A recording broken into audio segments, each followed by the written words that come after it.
জেলা প্রশাসক সম্মেলনের সম্মানিত সভাপতি, ক্যাবিনেট সেক্রেটারি সাহেব, মন্ত্রিসভার সম্মানিত সদস্য এবং উপদেষ্টাবৃন্দ, উপস্থিত সেনাবাহিনী প্রধান, নৌবাহিনী প্রধান এবং বিমান বাহিনী প্রধানগণ, উপস্থিত জনপ্রশাসনের বিভিন্ন সচিব, বিভাগীয় কমিশনার, জেলা প্রশাসকবৃন্দ এবং উপস্থিত সকল সুধীবৃন্দ, আসসালামু আলাইকুম। একটি অবাধ, সুষ্ঠু এবং নিরপেক্ষভাবে অনুষ্ঠিত জাতীয় নির্বাচনে জনগণের রায় বিএনপি রাষ্ট্র পরিচালনার দায়িত্ব গ্রহণের পরে আপনাদের সঙ্গে আমার এটাই প্রথম আনুষ্ঠানিক একটি সভা বা বৈঠক। 12 ফেব্রুয়ারি জাতীয় নির্বাচন অনুষ্ঠানে আপনাদের সবাই হয়তো জেলা প্রশাসক হিসেবে সরাসরি জাতীয় নির্বাচনের সঙ্গে হয়তো সংশ্লিষ্ট ছিলেন না, তবে আপনারা প্রায় প্রত্যেকেই হয়তো যিনি যার অবস্থান থেকে প্রত্যক্ষ কিংবা পরোক্ষভাবে জাতীয় নির্বাচন পরিচালনা কার্যক্রমের সাথে হয়তো জড়িত ছিলেন। বিগত জাতীয় নির্বাচন পরিচালনায় পেশাদারিত্বের পরিচয় দিয়ে জনপ্রশাসনে যারা জাতীয় দায়িত্ব পালন করেছেন, আমি প্রথমেই তাদেরকে জানাই আন্তরিক অভিনন্দন এবং ধন্যবাদ। উপস্থিতিবৃন্দ, 12 ফেব্রুয়ারি নির্বাচনে জনগণের সামনে একটি বিষয় কিন্তু প্রমাণিত হয়েছে। জনরায়ের প্রতিফলন ঘটে, জনপ্রশাসনের পক্ষে সুষ্ঠু নির্বাচন পরিচালনা করা সম্ভব।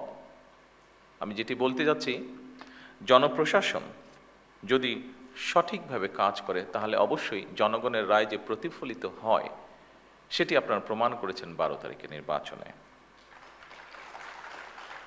অপরদিকে যদি আপনাদেরকে কাজ করতে না দেওয়া হয় তাহলে কি হতে পারে সেটি আমরা 14, 18 বা 24-এ দেখেছি। আমি সেই ডিটেলে গেলাম না। আজকের এই জেলা প্রশাসক সম্মেলন অবশ্যই নতুন কিছু নয়। এটি জেলা প্রশাসকদের একটি নিয়মিত বাৎসরিক সম্মেলন। আজ থেকে এটি শুরু হবে এবং 6 মে পর্যন্ত এটি চলবে। জনস্বার্থে প্রশাসনের কি ভূমিকা পালন করা উচিত সেটি অবশ্যই আপনারা কম বেশি অবগত আছেন। এটি নিয়েও বোধহয় নতুন করে বিস্তারিত কিছু বলার নেই। তবে এটি যেহেতু বর্তমান গণতান্ত্রিক সরকারের সঙ্গে আপনাদের প্রথম আনুষ্ঠানিক বৈঠক, সেহেতু সরকারের গৃহীত নীতিমালা এবং জনপ্রশাসন সম্পর্কে সরকারের কিছু পদক্ষেপ বা পর্যবেক্ষণ এবং নির্দেশনা নিয়ে মূলত আমি আপনাদের সামনে কয়েকটি কথা তুলে ধরতে চাই বা বলতে চাই। একটি দেশের জনপ্রশাসনে পদোন্নতি কিংবা পোস্টিংয়ের জন্য যতগুলি প্রশাসনিক পদ রয়েছে, প্রতিটি পদই রাষ্ট্র এবং সরকারের জন্য অবশ্যই প্রয়োজনীয় এবং গুরুত্বপূর্ণ। সুতরাং শুধুমাত্র পদোন্নতি কিংবা নিজেদের পছন্দের জায়গায় পোস্টিংয়ের জন্য পেশাদারিত্বের সঙ্গে আপোষ করলে সংশ্লিষ্ট কর্মকর্তারা সাময়িকভাবে হয়তো লাভবান হতে পারেন, তবে সেটি আমি ব্যক্তিগতভাবে যেটা মনে করি, তবে সেটি সার্বিকভাবে জনপ্রশাসনের দক্ষতা এবং নিরপেক্ষতার উপরে একটা নেতিবাচক প্রভাব ফেলে। সুতরাং জনপ্রশাসনের কর্মকর্তাদের সব পদেই কাজ করার মানসিকতা থাকা জরুরি। কেন জরুরি আমি এক্ষুনি আপনাদের সামনে সেটি বলবো। সবসময় নিজেদের পছন্দের পদে পদায়ন কিংবা পোস্টিং পাওয়ার মানসিকতাই কিন্তু জনপ্রশাসনকে হয়তোবা দুর্নীতিপরায়ণ এবং অপেশাদার করে তোলার অন্যতম একটি কারণ। এটি আমি মনে করি এভাবে, বিষয়টিকে আমি এভাবে দেখি। আমার ধারণা এই পর্যবেক্ষণের সাথে আপনারা অনেকেই, সবাই না হলে অনেকেই বোধহয় খুব একটা দ্বিমত পোষণ করবেন না, বিশেষ করে যারা প্রফেশনাল আপনারা। সুতরাং আপনাদের প্রতি আমার বিশেষ আহ্বান থাকবে, জনপ্রশাসনের প্রতিটি পদকেই গুরুত্বপূর্ণ এবং অনিবার্য ভাবুন। দেশের যে কোনো স্থানেই যে কোনো সময় জনপ্রশাসনের যে কোনো পদে দায়িত্ব পালনের জন্য নিজেদেরকে দয়া করে মানসিকভাবে প্রস্তুত করে রাখুন। যে কারণে আমি কথাটি বলেছি সেই কারণটি হচ্ছে, দেখুন, আমরা সকলেই যদি একটি কথা মনে রাখি, সেটি হচ্ছে একটি সরকার যেরকম চিরস্থায়ী নয়, জনপ্রশাসনের কোনো পদ কারো জন্য চিরস্থায়ী নয়। এই জন্যই আমি পূর্বের কথাটি বলেছি আপনাদের সামনে। জনপ্রশাসনের যে কোনো স্তরের কর্মকর্তাগণ যদি রাষ্ট্রের প্রয়োজনে যে কোনো সময় যে কোনো পদে দেশের স্বার্থে যে কোনো স্থানে কাজ করার জন্য মানসিকভাবে প্রস্তুতি থাকেন, আমার বিশ্বাস জনপ্রশাসনে পেশাদারিত্ব গড়ে ওঠার ক্ষেত্রে এটা একটা সহায়ক ভূমিকা রাখবে। সম্মানিত সকল উপস্থিতিবৃন্দ, একটি গণতান্ত্রিক সরকার নির্বাচিত করেছে বিগত 12 তারিখের নির্বাচন সরাসরি এই দেশের জনগণ সরাসরি ভোটের মাধ্যমে। দীর্ঘদিন ধরে একটি জবাবদিহিমূলক, ন্যায়ভিত্তিক ও জনকল্যাণমুখী শাসন ব্যবস্থার প্রত্যাশা থাকা থেকে সাধারণ মানুষের আকাঙ্ক্ষার প্রতিফলন হচ্ছে বর্তমান সরকার। স্বাভাবিকভাবেই জনগণ সরকারের প্রতিটি কাজের মাধ্যমে তাদের আকাঙ্ক্ষার একটি বাস্তব প্রতিফলন দেখতে চাইবে। সরকারের নীতি ও পরিকল্পনা বাস্তবায়নের ক্ষেত্রে আপনারা, যা আগের বক্তাগণ উল্লেখ করে গেছেন তাদের বক্তব্যে, আপনারা বিশেষ করে বিভাগীয় কমিশনার এবং জেলা প্রশাসকগণই জনগণের সঙ্গে সরকারের প্রধান সেতু বন্ধন। আপনাদের সততা, কর্মদক্ষতা এবং দায়বদ্ধতার উপরে সরকারের গৃহীত কার্যক্রমের সাফল্য বলা যায় প্রায় পুরোটাই নির্ভর করে। সম্মানিত সকল উপস্থিতিবৃন্দ, দেশের বর্তমান রাজনৈতিক, অর্থনৈতিক, সামাজিক ব্যবস্থা সম্পর্কে আমার মনে হয় আপনারা ভালোভাবে অবগত আছেন।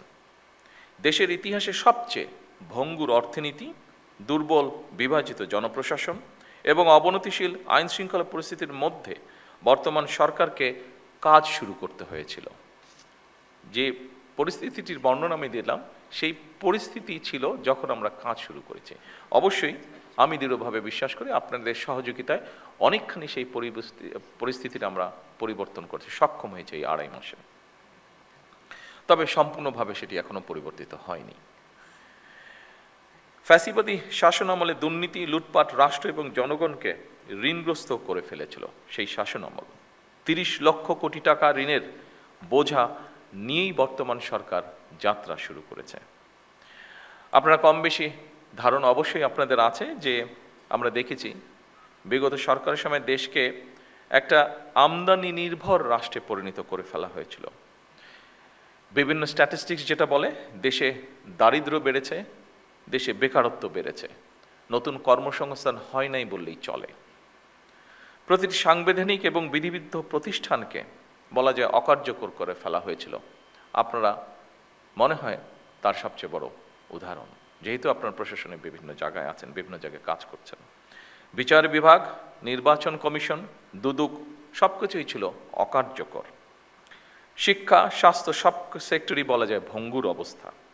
অপরদিকে বর্তমানে যুদ্ধ পরিস্থিতি ও নতুন সরকারের সামনে একটি চ্যালেঞ্জ হয়ে দাঁড়িয়েছে। যুদ্ধ পরিস্থিতি থেকে হয়তো এই মুহূর্তে পৃথিবীর কোনো দেশই রক্ষা পায়নি, সব দেশই কম বেশি এফেক্টেড হয়েছে, বাংলাদেশে এফেক্টেড হয়েছে। তবে জনগণের ভোগান্তি না বাড়িয়ে আমরা সকলে মিলে কিভাবে পরিস্থিতির মোকাবেলা করা যায় সেটি হচ্ছে আমাদের চেষ্টা বা অব্যাহত চেষ্টা সেটা, এবং আপনাদের সহযোগিতায় সেই চেষ্টা আমরা অব্যাহত রেখেছি। ঠিক এই পরিস্থিতি মোকাবেলা করেই কিন্তু বর্তমান সরকার দেশের আবহমান কালের ধর্মীয়, সামাজিক মূল্যবোধের আলোকে একটি ন্যায়ভিত্তিক কল্যাণ রাষ্ট্র প্রতিষ্ঠা করতে চাইছি আমরা, এবং এই লক্ষ্যকে বাস্তবায়নে সরকার দেশের প্রতিটি শ্রেণী পেশার মানুষের জীবন মানোন্নয়নের বিভিন্ন পদক্ষেপের বাস্তবায়ন কাজ শুরু করেছে।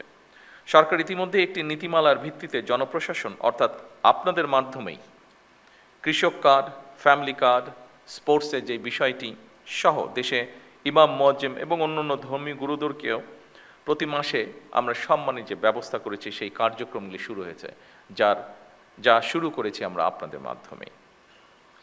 সম্মানিত উপস্থিতিবৃন্দ, দলমত নির্বিশেষে রাষ্ট্র সমাজের প্রত্যেকটা মানুষকে রাষ্ট্রীয় সামাজিক নিরাপত্তা বেষ্টনীর মধ্যে নিয়ে আসাই হচ্ছে আমাদের বর্তমান সরকারের লক্ষ্য।